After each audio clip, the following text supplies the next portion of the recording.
Bakit ako may magandang sasabihin tungkol sa kanya? Wala naman siya nagawang maganda. Addict siya eh. Adik!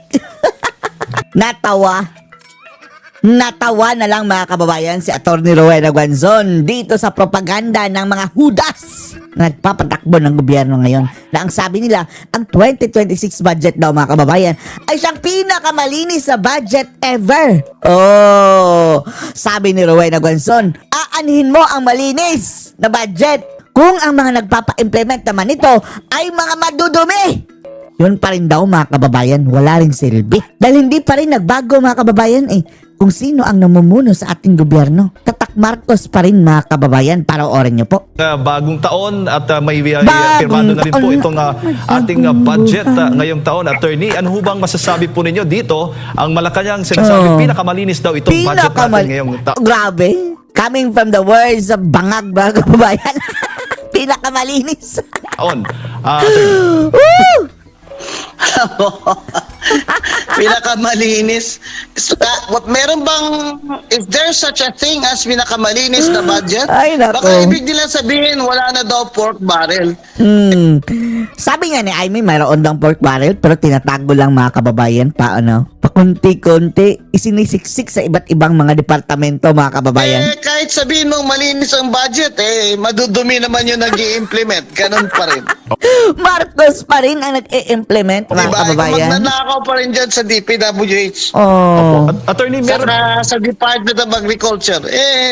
Sa lahat. Wala rin. Ang ibig nilang sabihin siguro, dahil Malinis. na-minimize nila yung pork barrel, pero hidden, sinasabi ni Senator Aimee Marcos, yung pork barrel nila, hindi Andyan pa rin. halatang baboy kasi giniling. Hindi ka halatang baboy. Opo. Dito nga po, ang sinasabi, yung tinuturing po yung pork barrel, alin po ba dito sa budget natin ngayon yung Ay, yung maifib. nakikita po yung red flags? Tingnan mo yung DPWH, malaki pa rin ang budget ka. Yung overall talaga mga kababayan, tingnan mo na lang ang overall. Kung nagbawas sila ng kickback mga kababayan, bakit malaki pa rin ang pinakamalaking budget ito in the entire history? Sana nababawasan.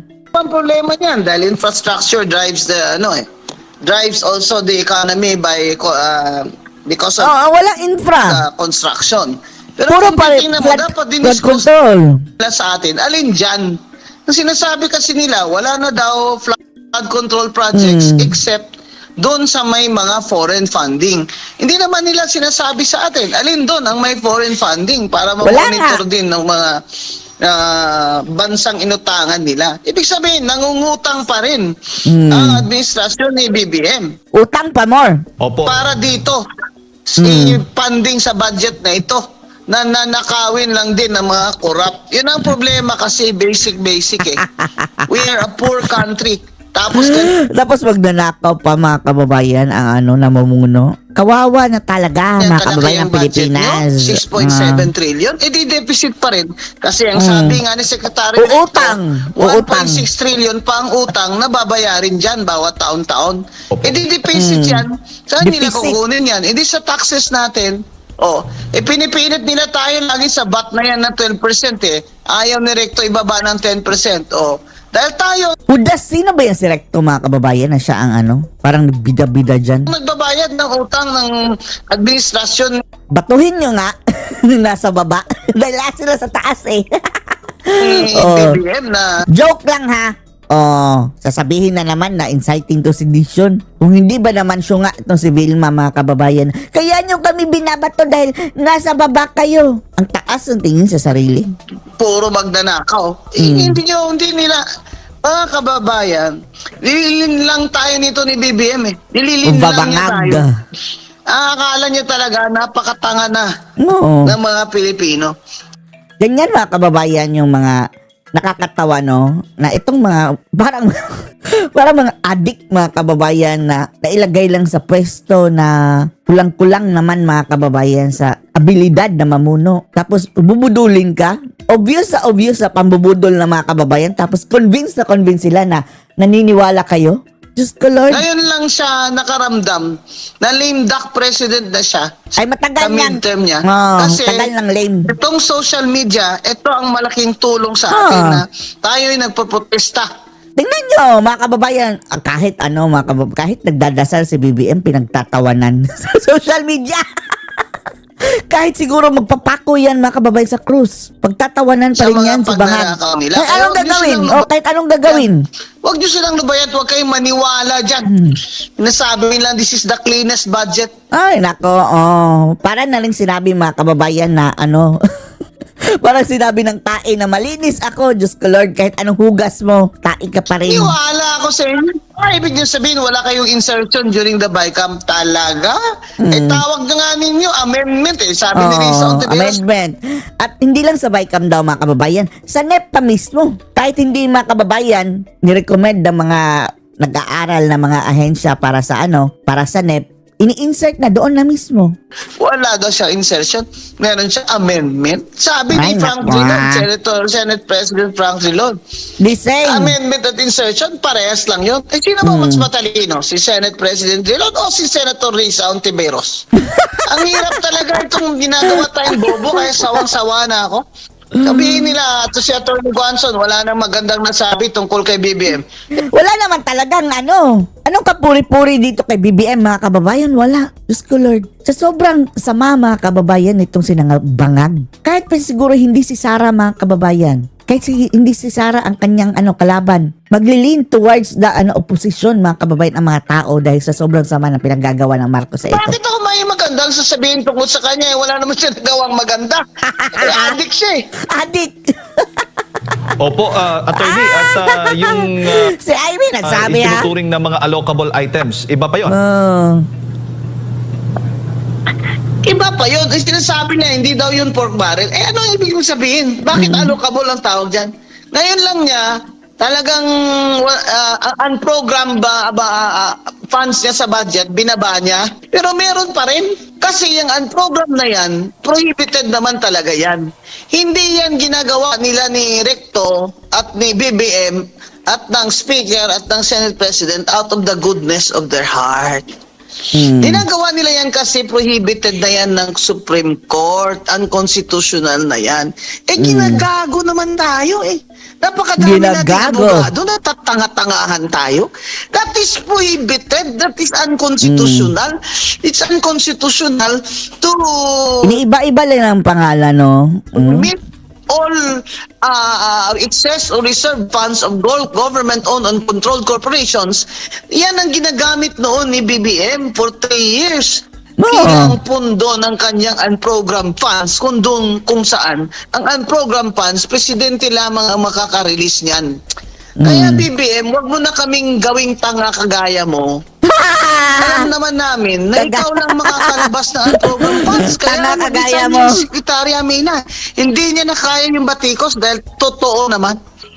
Walang unprogrammed fund sa budget na yung General Appropriations Act na pwedeng lumabas o ma-implement kung walang pirma ang presidente. So, huwag na tayong gagawing tanga. So nga! For 3 years, ginawa niya yan.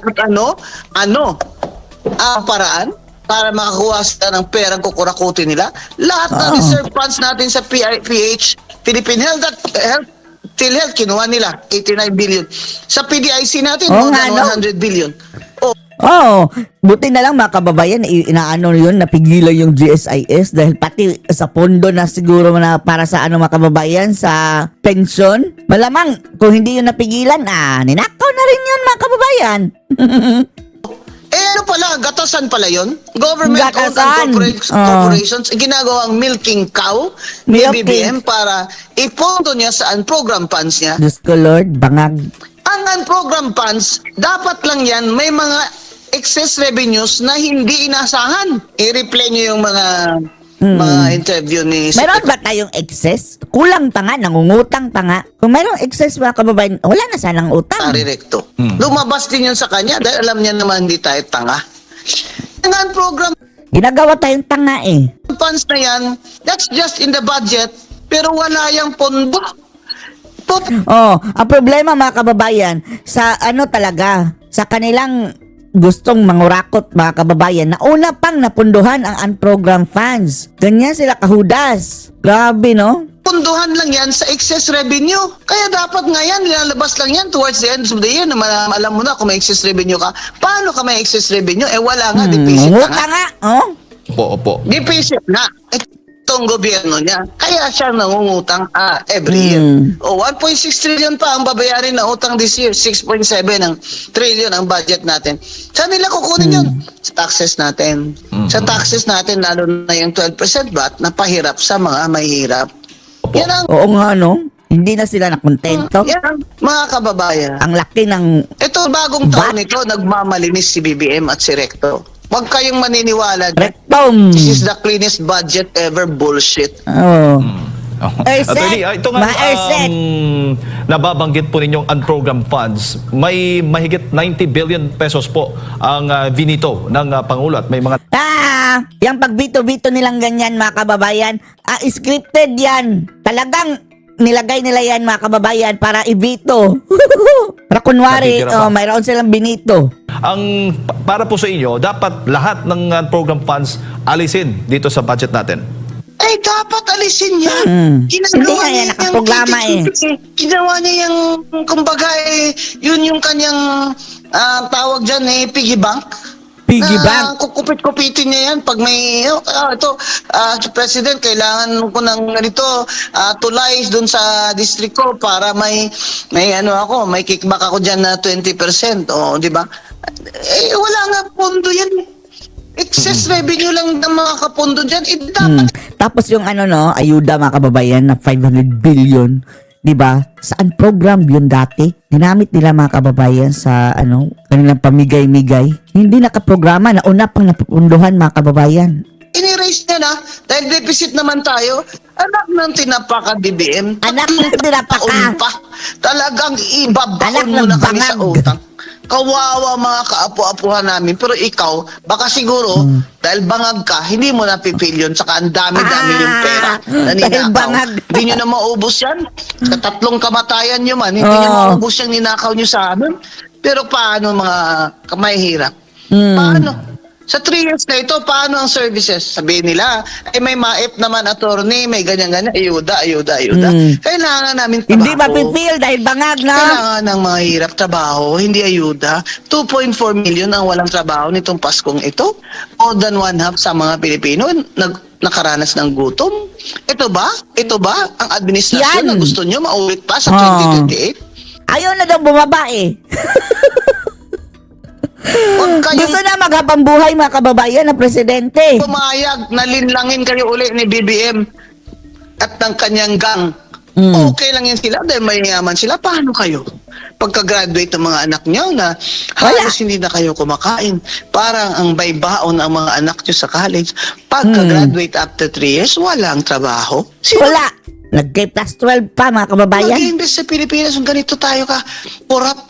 Palagay nyo kaya hindi alam ni Trump na cocaine addict si Bongbong? Alam. Alam ni Trump yan. Alam na, nagpapatira sa alam ni Dean Chase lang pala. Naresto nga si Maduro dahil nagda-drug trafficking. Anong sinabi ni Trump? Lahat kayo, mga heads of state, ng mga drug traffickers kayo at drug users, hindi kami papayag dyan. Kinoprotect siyempre ng Amerika yung kanyang it wants to protect its nation and its people. Alam din ng Amerika nang sumisira sa kanyang mga young people ay adik. itong drugs. Kaya talagang matindi sila sa pagbabawal ng drug trafficking to America. And the Philippines is a transit country ng drugs. Sige, Maduro na yan. Alam din ni Trump yan. Maduro mo na yan. Tayo, huwag tayong magpapaloko dyan kay BBM gang. Babangag. Nakapalibot dyan sa kanya, puro adik. Yan, tingnan nyo nangyari grabe, no? Lahat Puro sila, adik. bulsa lang nila, inuuna nila. Bagong taon, Bagong taon ay may bagong bulsa Bagong taon. pupunuin. walang pag-asa kay BBM. Huwag kayong maniwala dyan. Kailangan mag-resign na yan siya. Wala kailangan mag-resign na yan siya. Wala magpapautang. Nangungutang. Mayroong nagpapautang pero mataas ang yung interest. Gaya lang na yung mababa ang credit score mo, mga kababayan. Meron na mapapautang pero magsasuffer ka dahil mas mataas ang interest sa babayaran Ang mo. nangutang taon-taon. Deficit ang budget. Okay pa rin sila. Itong mga congressman na ito na mga walang hiya. Mga walang iya. Buti naman si Ah. Garjola na frozen na yung assets niya. Ito naman ang panawagan ko sa Bureau of Internal Revenue. Mm. Eh, si Garjola, tingnan yung pagsimula niyan, ganyan ba yung kayaman? Lahat ng mga anak niya, kontraktor. Dito sa Batangas, Grabe, no? Si hari-harian yan. Guardiola Tinatawanan pala lang. mga kababayan, no?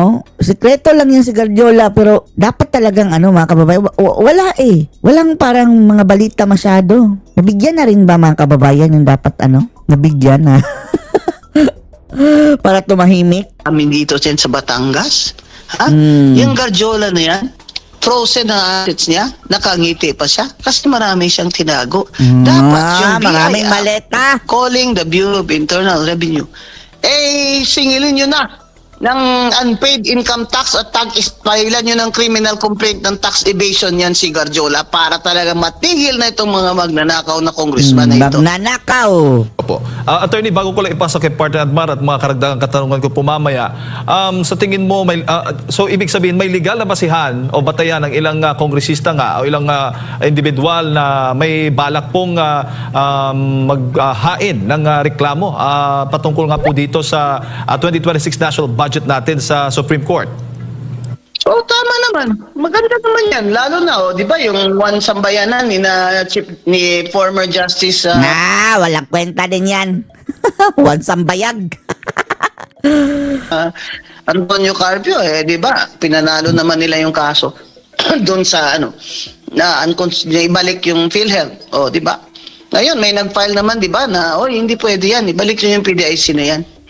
Kasi may ruling Paano may ibabalik mga kababayan na naubos na? Tapos kung ibabalik na kunwari, lang din? Tayo lang din mga kababayan, yung mga taxpayers ang magbabayad. Supreme Court Hindi ba? Doon sa... Talagang, ang dapat na para hindi na pamarisan mga kababayan, ipangsilya elektrika na ikulong na tong mga kurakot na to. Greco Bellica case, di ba? Sinabi din doon basahin niyo uli doon na unconstitutional naman yung mga ginagawa nila dyan sa unprogrammed funds. Bakit ginagawa pa rin nila? Kasi pakapala na lang ng mukha itong mga bangag na to. Bangag. Para sa kanila, sige, bahala kayo. Basta nagawa na namin, nakuha na namin pera. Opo, Pakapala attorney, na mukha. Dapat, wag nila Mga bangag. iboto itong mga to. At ito, Oo. Wala na. Sabi ni Amy mga kababayan, ang Marcos, wala na ang boboto sa Marcos. Siya na mismo ang umamin. party list nito, nakita nyo yung listahan, ito, na ang lalaki ng kuha nila, billion piso. Abay, party list, dapat marginalized. Lahat ng nakakuha to, hindi naman marginalized. Kung Huwag nyo na iboto yan, puro vote Party buying list. naman kasi, kaya binoboto nyo eh. Payo ko lang sa inyo sa 2028, mga kababayan. Tanggapin nyo na lang yung pera nila. Total, hindi naman nila pera yan. Huwag nyo sila iboto. Wag na nga. attorney, Mayong Buntag, si Admar po ito. Ma'am, opo. Mayo. Ano po yung masasabi ninyo? Kasi yung mga mahalagang proyekto, yung mga malalaking proyekto, yung mga foreign assisted projects, Wala na. according nga dito kay Senador, Hindi pinondohan. Amy Marcos, malaki po ang tinapyas doon sa budget. At ang sinasabi niya, napunta din daw ang ibang mga tinapyas na budget doon sa mga tinatawag na assistance program Diyos ko, puro assistance, ayuda. na nagiging instrumento sa pamumulitika, attorney. Ayuda. Napunta dun sa ayuda. Ano information ko? Sa DSWD, nag-i-imbak ng ayuda si Senator Risa Ontiveros. Yeah. Sa 2028 niya pa ilalabas yan. Abay, DSWD, Hindi yan masisira, virus. Secretary Gatchalian. Pag hindi po nailabas yung mga ayuda na yan, ay dapat wala na yan. Next year, hindi na yan pwede. Hindi ko naman pwede yan. 3 taong ayuda-ayuda ibibigay nyo sa mga senador at congressman. Di direct vote buying din yun. Saka itong COMELEC, dapat ibawal nyo na yan. Hindi lang during the campaign period. Yung mga ayuda na yan. Hindi lamang during the campaign period, before the campaign period. Pambihira naman. Pambihira. Pambihira naman itong buong sistema sistema ng mga politikong Kurakot. tradisyonal na ginagamit lang yung pera ng taxpayers para sa kanilang patronage at vote buying. Vote buying yan, direct or indirect, vote buying pa rin yan. Ano sinabi nila? Ayun. Hindi na daw idadaan sa mga senador at congressman to mga Loko. ayuda. Lokohan lang yan. Talaga, Secretary Rex Gatchalian, bibisitahin kita dyan, ha? Titingnan ko. O, ba't naman itong COA? Ano nangyari dyan sa COA? Dating COA commissioner ako. O, anong dapat natin, nakapaka-professional na mga tao dyan? Ano nangyari dyan? Dahil lahat tayo kakuntsaba kayo ng gang ni Martin Romualdez at ni The gang of Martin BBM. Romualdez. Oh, ano Babangag. nangyari dyan? Nasaan ang post-audit nyo? Diyan sa mga ayuda na yan na nadodoble-doble na mga ghost na mga binibigyan. Abay, in the first place, DSWD, dapat hindi na yung mga barangay captain nag-identify dyan. Biro mo yung campaign period. Doon sa Bigayan, doon sa Barangay Bato sa Sagay, sa 2nd District namin. May tarpaulin yung 4-piece ni Libanan. Ayop ka, Libanan. Hayop ka! Taga saan ka ba? Di ba taga Leyte ka? May tarpaulin. Dahil kasi ng abalot yung 4-piece, dapat pa-cancel yung Yan talagang mga kababayan, no, tingog party list. Kahit saan, may tarpaulin. registration mo ng Comelec, boto proprio eh. Bakit? Nililin lang mo yung mga tao. Akala ng mga tao, ito yung 4-piece na namimigay sa amin. Di panalo ka nga. Magamit ang 4-piece. Pero mo yun, layo-layo, nandun siya sa Sagay, Barangay Bato. May tarpaulin pa siya na 4-piece. Binibigay ng DSWD yung pera. Ikaw tayo mga DSWD kayo sa Negros at sa Region 6 ha. Panindigan nyo yung trabaho nyo ng mga career officials kayo. Bakit kayo pumapayag na may mga tarpaulin dyan? Dapat bago kayo mamigay, sabihin nyo, hindi, tanggalin nyo yan. I-announce nyo na ito po ay galing sa national government, galing sa taxes to, hindi po ito galing sa mga congressman. Lahat kasi kakuntsaba. Ayun ang problema eh. Opo. Lahat kakuntsaba. Ako, Lahat pag ako kakuntsaba. nagpresidente, lahat ng magnanakaw ng mga sekretary, pumirma kayo, putulin nyo sarili yung daliri. Live stream.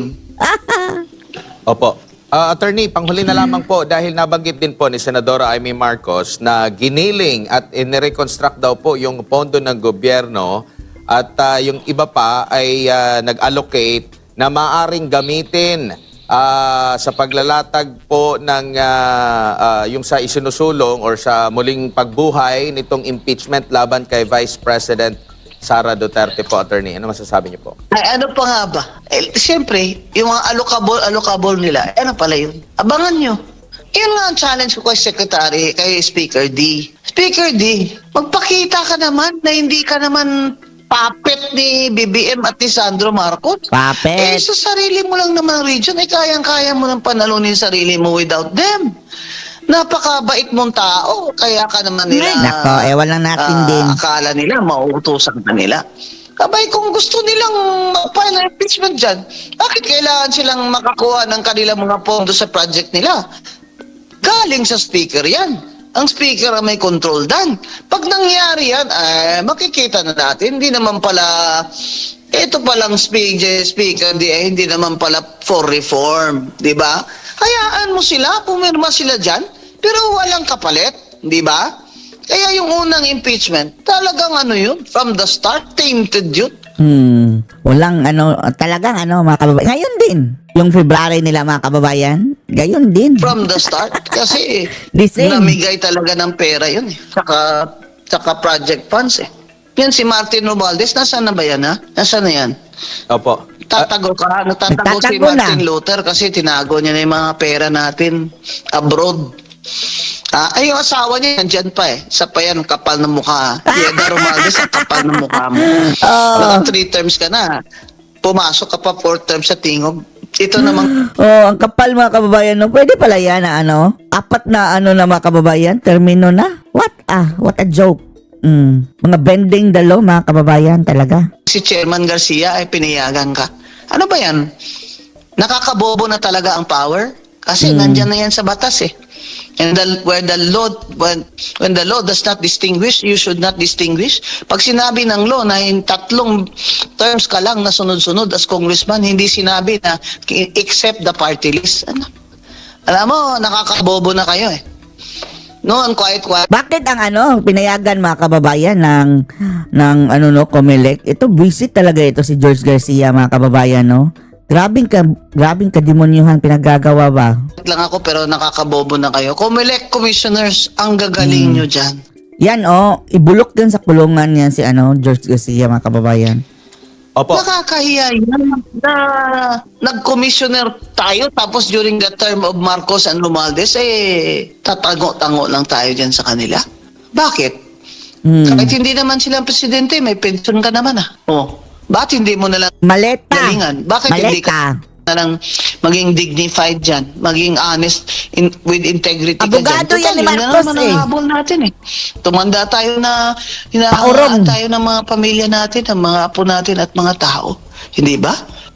May bonus pa, may pension pa. 300,000 naman. Kahit sinong presidente. Bakit tayo tatango-tango kay Martin Romualdez at kay BBM? Independent commission ng COMELEC Pero at maleta. civil service Di ba? Nasa konstitusyon yan Tabay, Na kailangan maleta. magising-gising naman to si Chairman Garcia. Dati hindi ko yan siya minimension Pero dito sa kay Romualdez sa Tingog, kailangan ko na talaga this New Year ilabas yan.